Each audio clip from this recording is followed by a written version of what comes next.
प्राध्यापक डॉक्टर दिनेश भिशेसर इंग्रजीचे उत्तम शिक्षक आहे. त्याचबरोबर वेगवेगळ्या चळवळीमध्ये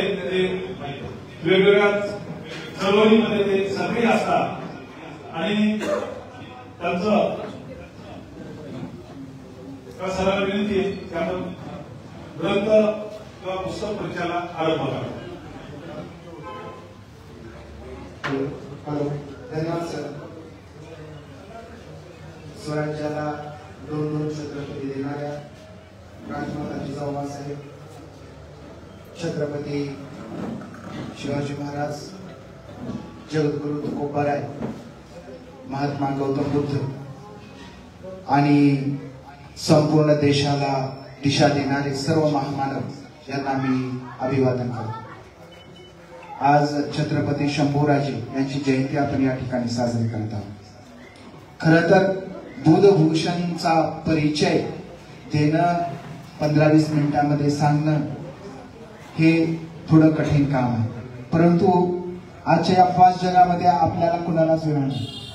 परंतु बुधभूषण काय आहे हे सर्वांना माहिती असला पाहिजे आणि याचा उगम हा आपल्याच याच ठिकाणी झालेल्या शंभूराजेंच्या जयंतीमध्ये झालेला आहे.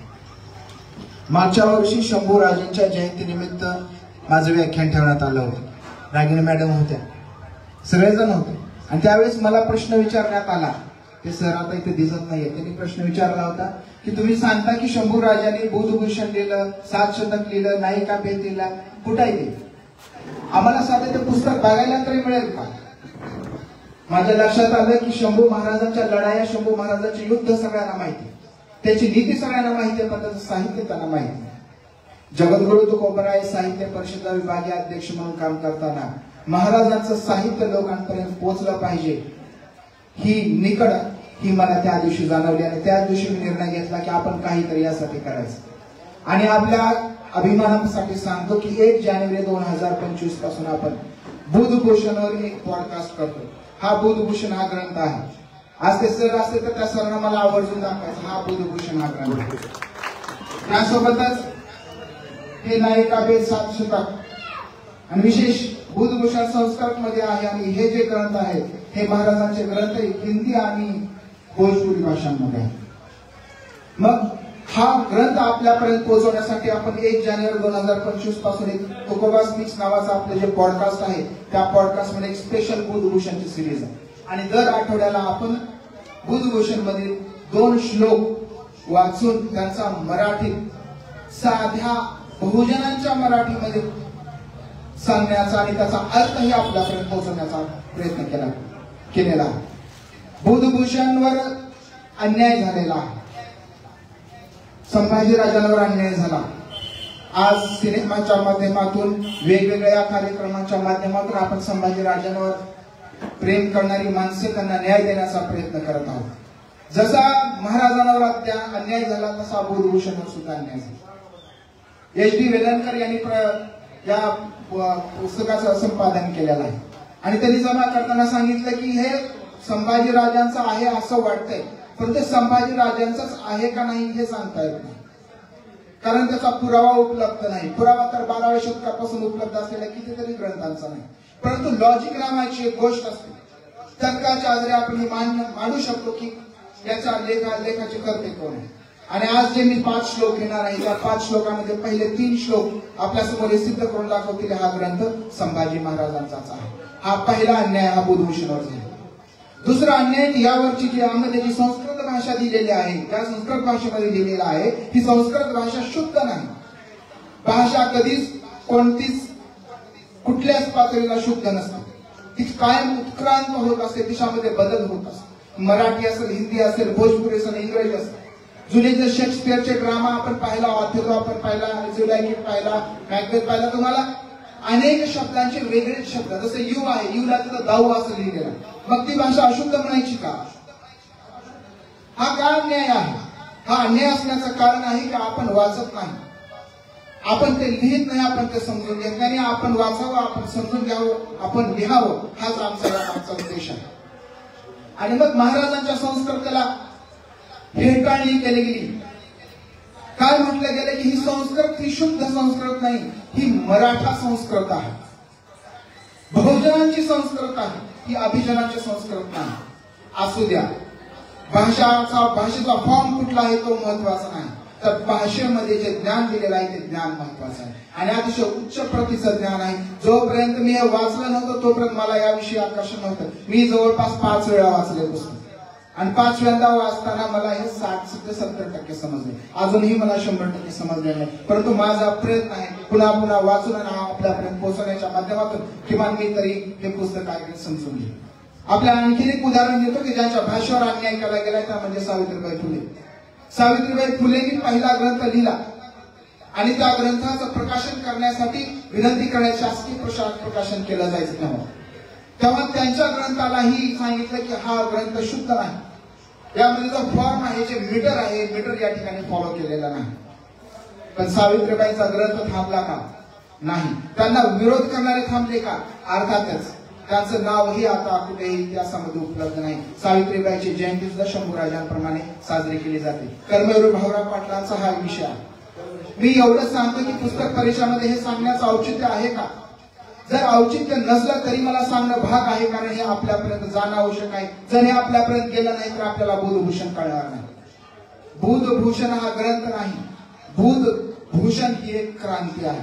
सामान्य बहुजन समाजातल्या सर्वसामान्य ज्यांच्या घरी फार काही संस्कृतचा लेखनाचा फार मोठा वारसा आहे, त्यांना संस्कृत कळत असताना लेखनाचा वारसा ज्यांच्या हजारो पिढ्यामध्ये त्यांनी हे संस्कृत लिहिलेलं आहे आणि क्रांतीच त्यांनी केलेली आहे.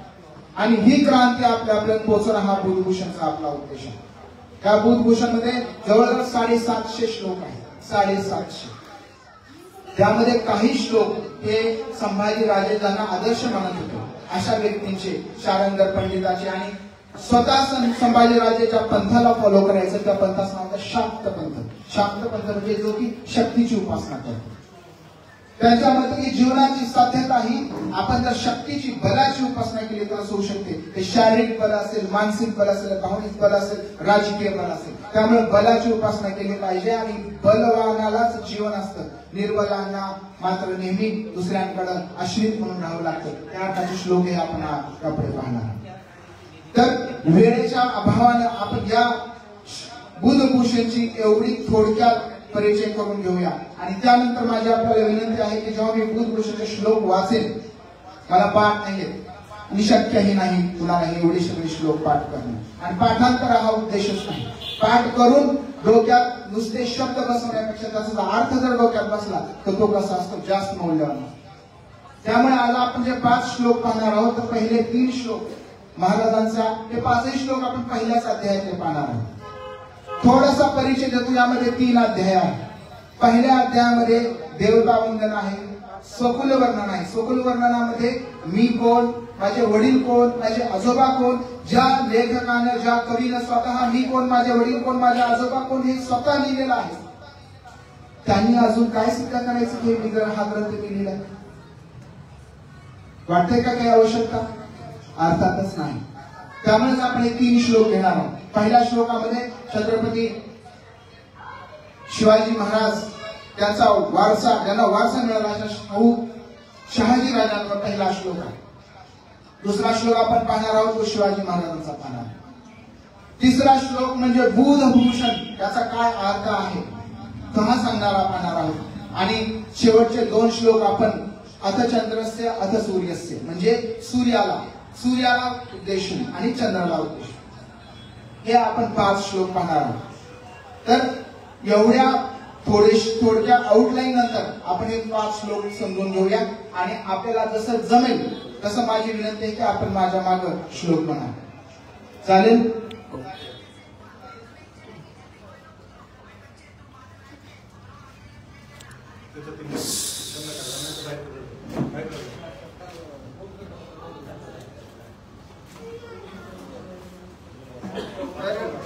तर पहिला श्लोक स्वकुल आणि स्वकाव्य वर्ण, स्वतःच्या कुलाचा वर्ण यामध्ये केलेला आहे. मोठे शब्द आहेत, थोडे अवघड शब्द आहेत, आपण यांना तोडून छोटं करूया. अगोदर मी म्हणतो पूर्ण, नंतर आपण तुकडे करून माझ्या मागे म्हणूया. भृष्यपदान्वय सिंधु सुधाकर प्रथित कीर्ति रुदार पराक्रम अभवदर्थ कलासु विशारदो जागती शाह नृपः क्षिति वासवः. हा बुधभूषण मधला श्लोक क्रमांक 7 आहे. तर आपण माझ्या मागे म्हणावं, भ्रूष्यपदान्वय भूष्यपदान्वय सिंधु सुधाकरः सिंधु सुधाकरः प्रथित कीर्ति प्रतीत कीर्ति रुदार पराक्रमः उदार पराक्रम अभवदर्थ अवतर्थ कलासु कलासु विशारदो विशारदो जगती जगति शाह नृपः शाहरुख क्षितिवासवः. इति भाषा. सुरुवातीला जेव्हा मी श्लोक वाचला तेव्हा सगळ्या डोक्यावरून गेला असेल, तर जेव्हा आपण तुकडे तुकडे केले तेव्हा आपल्याला सर्वांना 10% अर्थ त्याचा समजला. भ्रूष बुधान्वय सिंधू सुधाकरः म्हणजे सिंधू सुधाकरा एवढी प्रचंड शक्ती असलेले, बलशाली असलेले, प्रथित कीर्ती रुदार पराक्रम म्हणजे त्यांच्या कीर्तीचा, त्यांच्या पराक्रमाचा डंका सगळीकडे वाजत आहे. सगळे लोक त्यांच्या कीर्तीनं, त्यांच्या पराक्रमानं प्रभावित झालेले आहे. असे ते कोण? अभव तीर्थ कलासु विशारदो जगती शाह नृप. शाह नृप म्हणजे राजा. हे राजे असलेले, शहा असलेले म्हणजे सर्वात बलशाली असलेले असे हे शहाजी राजे आहेत. विशारद आहेत, अनेक कलांमध्ये विशारद आहेत आणि अभव तीर्थ कलासु ते कलेचे भोगते कलाकार लोकांना संधी देतात. म्हणजे केवळ पराक्रमी आहेत, शक्तिशाली आहेत असं नाही, तर कलाकार व्यक्तींना वेगवेगळ्या गुणांमध्ये विशारद असलेल्या, निपुण असलेल्या व्यक्तींना काय करतात, ते सपोर्ट करतात आणि स्वतःही या कलांमध्ये आपण कधी सपोर्ट करू शकतो, आपल्याला त्याच्यातलं ज्ञान असेल. एखाद्याने शास्त्रीय संगीताच्या सुंदरताना या ठिकाणी सुरू केल्याने आपल्याला त्याच्यातलं काही जर समजत नसेल तर आपल्याला झोप येते, आपल्याला त्याचा आनंद येत नाही. आपण याचा आनंद तेव्हाच घेऊ शकतो जेव्हा आपल्याला त्यातलं काहीतरी ज्ञान असेल. तर या सर्व ज्ञानानं परिपूर्ण असलेले सिंधू सुधाकरासारखे प्रचंड बलशाली असे शहाजी राजे या पृथ्वी तलावर होऊन गेले. हा त्यांच्या सोकुल काव्यामधला पहिला श्लोक आहे जो शहाजी राजांचं वर्णन करतो. म्हणजे शहाजी राजे हे औचित किंवा अचानक झालेले राजे नाही, त्यांच्या पराक्रमानं, त्यांच्या मेहनतीनं, त्यांच्या कष्टानं आणि अभ्यासानं. सर्वात महत्वाची गोष्ट म्हणजे अभ्यास. आपल्याला निसर्गतः रंग रूप गुण काही प्रमाणामध्ये मिळू शकतात, पण आपल्याला जर स्वतःला विकसित करायचं असेल, सिद्ध करायचं असेल तर अभ्यासाशिवाय पर्याय नाही. अभ्यास म्हणजे पुस्तकं वाचण्याचा अभ्यास नाही. अभ्यास म्हणजे आपल्याला जे करायचंय, ज्या कलेमध्ये आपल्याला पारंगत व्हायचंय त्या कलेचा सातत्यानं सराव आणि ती सर्व समजून घेऊन आत्मसात करणं आवश्यक. आणि मग असे सर्व कला फक्त युद्ध लढणारे शहाजी राजे नाही, तर सर्व कलांमध्ये निपुण आहेत आणि सर्व कलांची जाण शहाजी राजांना आहे. असे हे शहाजी राजे होऊन गेले असं स्वकुल वर्णनामध्ये महाराज लिहितात. आणि इथंच पहिल्या श्लोकामध्येच आपल्याला खात्री पटली की हा ग्रंथ निसंदेह शंभूराजांचा आहे. वयाच्या 17व्या वर्षी हा ग्रंथ लिहिला असं मानलं जातं. कमी जास्त असूही शकेल, पण त्याने हा ग्रंथ लिहिला हेही काम काही छोटे नाही. सातत्यानं लढाया लढणारा, युद्ध लढणारा हा व्यक्ती, प्रचंड पराक्रमी व्यक्ती, आसपास सातत्यानं त्यांच्या विरुद्ध कट कारस्थान करणारी माणसं असताना सुद्धा एवढं चांगलं दर्जेदार साहित्य निर्माण करू शकतो ही आश्चर्यकारक गोष्ट आहे. यानंतर दुसरा श्लोक असा आहे, मी अगोदर वाचतो नंतर आपण सेम रिपीट करूया. एना कर्ण विकृष्ट कारूप चलत कांडवली कर्तितः. हा एकच शब्द आहे. प्रत्याग दीक्षितिपाल मौली निवहरंभरची विश्वंभरा. हे 2 शब्द आहेत. यस्य अनेक वसुंधरा परिव्रढ प्रोतुंग चूडामणः पुत्रत्वम समुपागतम शिव इति ख्यान पुराणो विभुहा. आपल्याला हे तर नक्कीच कळलं की हा श्लोक कुणाविषयी असणार आहे. कुणाविषयी असणार आहे? अर्थातच शिवाजी महाराजांविषयी. आणि मग पहिल्या ओळीमध्ये आपण एकदा म्हणूया, एना कर्ण विकृष्ट कारुक चलत कांड आवली कर्तित. म्हणजे एना कर्ण विकृष्ट म्हणजे ज्या लोकांनी महाराजांशी वैर केलं, महाराजांच्या विचाराशी वैर केलं अशा गर्वोन्मत्त लोकांची मस्तक काय केले त्यांनी? प्रत्यार्थी क्षितिनी पालमौली निवहैरंभरची विश्वंभरा. विश्वंभरा म्हणजे शिव महादेव. हा शिवशंकरला ह्या आपल्या भाषेत माजुरडे म्हणू आपण त्याला. असे गर्वोन्मत्त असे जे लोक आहेत जे महाराजांना विनाकारण विरोध करतात, चांगल्या विचारांना विरोध करतात, अशा लोकांची मस्तक महाराजांनी काय केली? ह्या विश्वंभराला शिवशंकराला अर्पण केली. आणि त्यामुळे काय झालं? यस्य अनेक वसुंधरा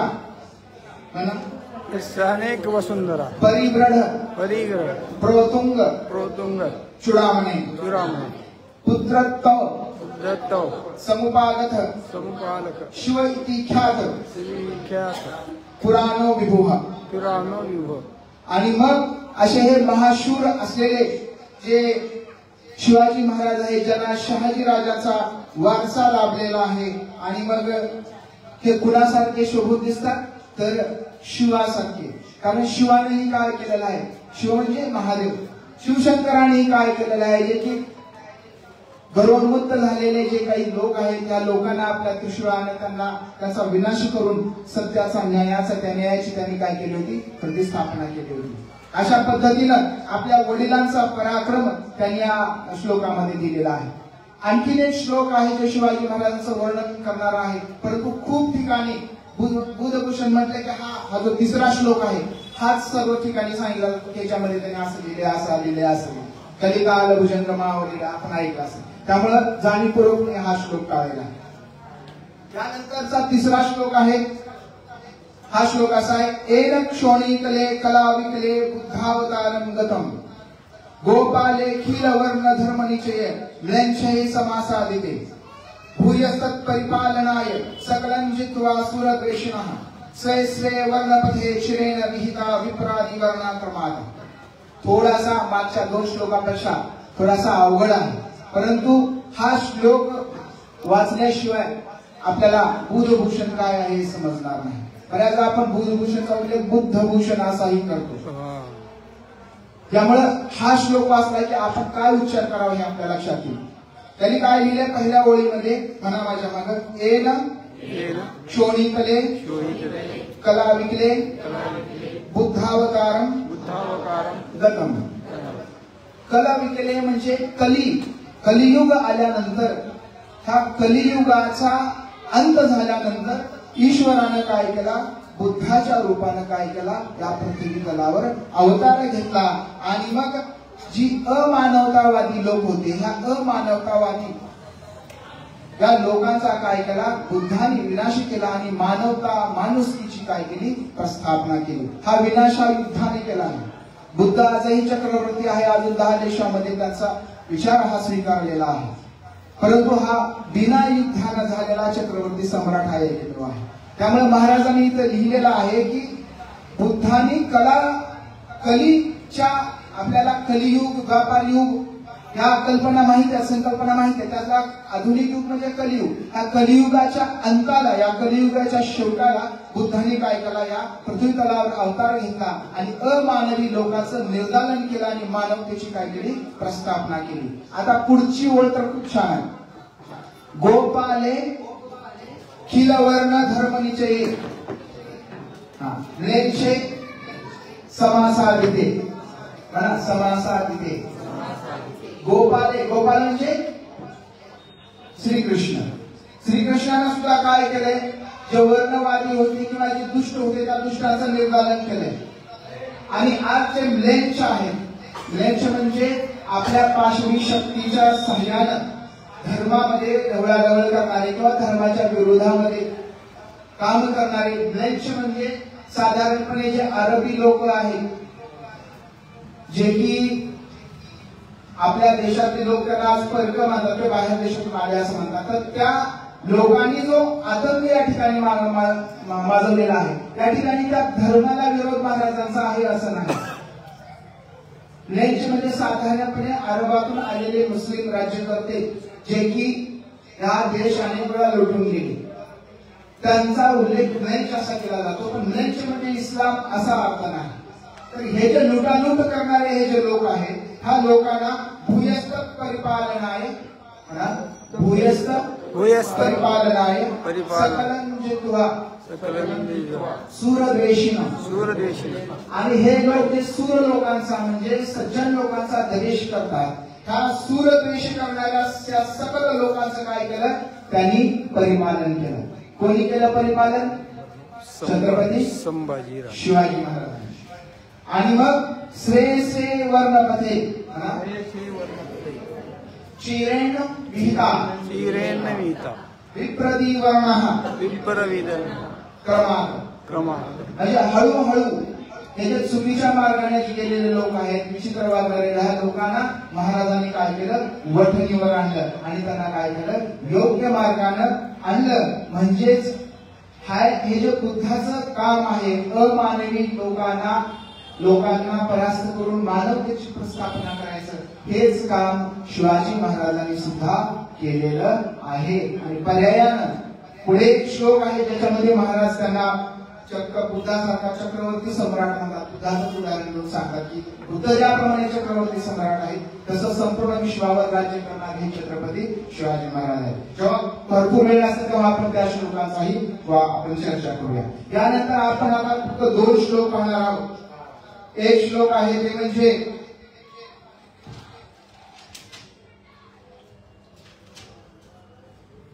अथ सूर्यस्य, सूर्याला उद्देशून. फार सोपा आणि फार अर्थपूर्ण श्लोक आहे. हा श्लोक कसा आहे? करान प्रसाराय रविना दक्षिणावशावलंबिना न केवल मनोरा गमनेनात्मा दिवसोलपी लघीकृतः. काही समजलं नसेल, आता थोडस म्हणूया तुकड्यांमध्ये, म्हणजे थोडं चांगलं कळेल. करान प्रसाराय रविना दक्षिणा शावलंबिना न केवलम मनोरा दिवसोलपी लघीकृतः. या ठिकाणी महाराजांचा भूगोलाचा अभ्यास आपल्या लक्षात येतो. करान प्रसाराय रविना, कर म्हणजे हात, रवी म्हणजे सूर्य. सूर्याचे हात काय आहे? तर त्याचे किरण आहे. आणि आता काय झालंय? दक्षिणावलंबिना, सूर्य दक्षिणेकडे झुकलेला आहे. सूर्य दक्षिणेकडे झुकल्यामुळे त्याची किरणांची जी लांबी आहे ती कमी झालेली आहे. म्हणजे सूर्याने काय केलेलं आहे? न्यूनत्व पत्करलेलं आहे. कुठल्या तरी त्याच्या परिस्थितीमुळे त्याने कमीपणा स्वीकारलेला आहे.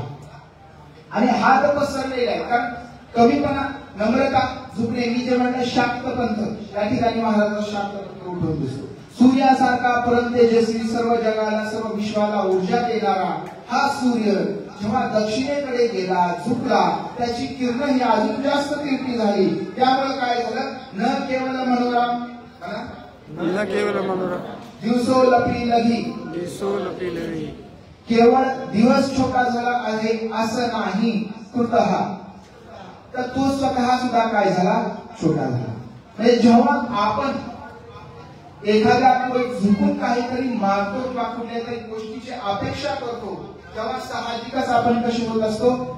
छोटे होत असतो. हा कमीपणा आपल्याला येत असतो. मग हा कमीपणा आपल्याला यायचा नसेल तर काय करावं लागेल? आपल्याला कमीपणा घ्यायचा नसेल तर आपल्याला ती वेळ यायला नको की आपण कोणाला तरी मागावं. आधुनिक काळामध्ये कदाचित हे फार 100% लागू होणार नाही, पण महाराजांचा विचार या श्लोकातून व्यक्त होतो की जेव्हा आपण कुणाला काहीतरी मागायला जातो, बघा किती जवळचा मित्र असू द्या, आपल्या अडचणीमध्ये त्याला आपण पैसे किंवा आर्थिक मदत मागायला जावा, आपोआप आपल्यामध्ये न्यूनता येते, आपल्यामध्ये कमतरता येते. मग कमतरता येणं वाईट आहे का? असं काही नाही. मग ही कमतरता येऊ नये म्हणून आपण काय केलं पाहिजे? तर आपण काय केली पाहिजे? शक्तीची उपासना केली पाहिजे. मग ते अर्थशक्ती असेल, धन किंवा तुमची सामाजिक शक्ती असेल, कुठलीही शक्ती असेल, जेणेकरून आपल्याला कुणाच्याही समोर हात पसरण्याची वेळ येणार नाही, म्हणून आपण शक्तीची उपासना केली. किती प्रचंड मोठा विचार आहे. बघा, शंभू राजेला औरंगजेबाने कैद केलं. त्याला फक्त विचारले की तू माझं मांडलेली तत्व स्वीकार, बस तुला आम्ही सोडून देऊ. परंतु त्यांनी स्वराज्याशी, आपल्या वडिलांच्या विचाराशी प्रतारणा केली नाही. त्यांनी जर या ठिकाणी न्यूनता घेतली असती तर कदाचित ते वाचले असते, पण वाचले असते तरी त्यांच्या जीवनाला काही अर्थ नसता असं सांगणारे एक श्लोक पुढे आहे. तो सांगतो की कमीपणा घेऊन जगणं म्हणजे काही जगणं नाही, ते माणसं जीवन कमी करून गेलेलं असतं. तो श्लोक आपण घेणार नाही, पण महाराजांचा विचार आपल्याला यातून लक्षात होतो. त्यामुळे त्या कमीपणा त्यांनी स्वीकारलेला नाही. आपण आपल्या शक्तीची उपासना केली पाहिजे. महाराजांनी स्वराज्यासाठी ते म्हणतात की आमचे तीर्थ रूपाने सांगितले ते करणे आम्हास अगत्य. शब्द थोडा निर्मित झाला असेल, परंतु जे आबासाहेबांनी जे सांगितले ते करणे आम्हास अगत्य. आबासाहेबांनी जी आम्हाला शिकवण दिलेली आहे ते करणं आम्हाला अगत्य आहे, ते महत्वाचं आहे आणि आम्ही तो मार्ग सोडणार नाही. तोच मार्ग त्यांनी औरंगजेबाच्या समोर सुद्धा सोडला नाही. त्या काळाच्या अफगाणिस्तान, इराण पासून बंगालच्या दक्षिणेपर्यंत प्रचंड शक्तिशाली असलेला आलमगीर, त्याच्या समोर सुद्धा महाराजांनी आपल्या वडिलांनी दिलेला मार्ग सोडला नाही. आणि हेच या साहित्यातून दिसून येतं आणि याच्यातून हे लक्षात येतं. हा ग्रंथ दुसरा तिसरा कोणीही लिहू शकणार नाही, कारण त्यांनी जे भोगले, जे अनुभवले, ते त्यांच्या जीवनामध्ये त्यांनी स्वीकारले, तेच या ग्रंथामध्ये काय झालेलं आहे, लिहिण्यात आलेलं आहे. यानंतर शेवटचा श्लोक आपण घेऊया. शिरसा धार्य मानोपी स्वमः सौम्येन शंभुना तथापि कृशंता हृदय कष्टः खलु पराश्रया. खूप सुंदर श्लोक आहे. कदाचित डोक्याच्या वरून गेला असेल, परंतु जेव्हा आपण तुटक वाचू तेव्हा आपल्याला कळेल. जेव्हा आपला श्लोक कळेल ना, तो आनंद फार वेगळाच असणार आहे.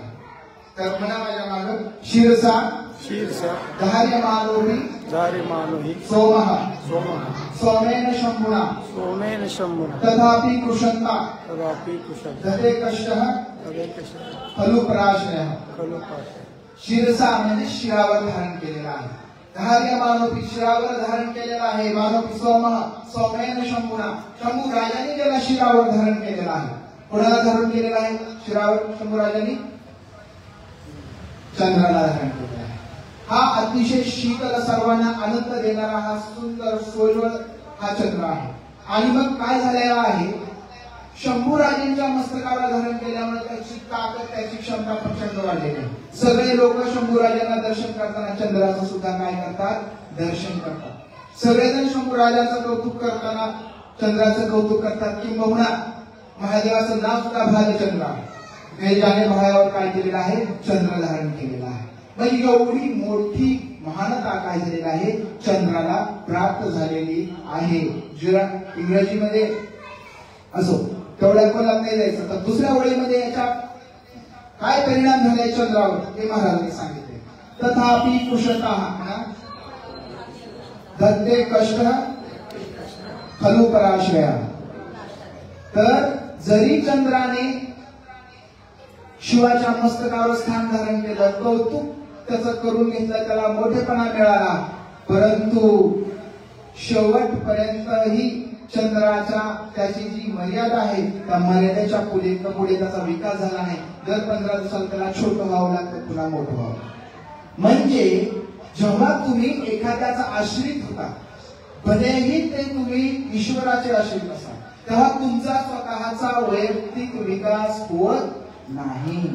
म्हणून आपण कुणाचाही आश्रित व्हायचं नाही. महाराजांनी ते सांगितलं. महाराजांनी चक्क इथं चंद्र आणि महादेवाचं उदाहरण दिले की चंद्र महादेवाचा आश्रितून फार मोठा ताकदवान झाला, परंतु त्याच्यामध्ये त्याची वैयक्तिक प्रगती त्या ठिकाणी झालेली नाही. आणि त्यामुळेच महाराजांनी कधीही अलंगीर असेल किंवा कोणीही असतील त्याचं आश्रित होणं पत्कारलेलं नव्हतं. अगदी छोटे असताना सुद्धा त्याच्या दरबारात त्या मंत्र्यांना स्मरण आणि स्पष्ट शब्दांमध्ये ते बोलायचे. अशा पद्धतीनं चंद्राचा आणि महादेवाचं उदाहरण देऊन महाराजांनी स्वतःचा जो काही विचार आहे हा विचार आपल्यासमोर व्यक्त केलेला. आजच्या काळामध्ये सुद्धा आपण स्वतःची वैयक्तिक शक्तीची, ताकदीची उपासना केली पाहिजे, जेणेकरून आपल्याला इतरांसमोर लघु होण्याची गरज पडणार नाही. आणि लघु होऊन जर आपल्याला काही मिळालं ते फार काही टिकणार नाही. आणखी एक श्लोक घेऊ का? ठीक. तर आपण सर्वांनी संस्कृत सारखा अवघड भाग एवढा लक्षपूर्वक ऐकला, महाराजांना समजून घेण्याचा प्रयत्न केला आणि मला बोलवलं या ठिकाणी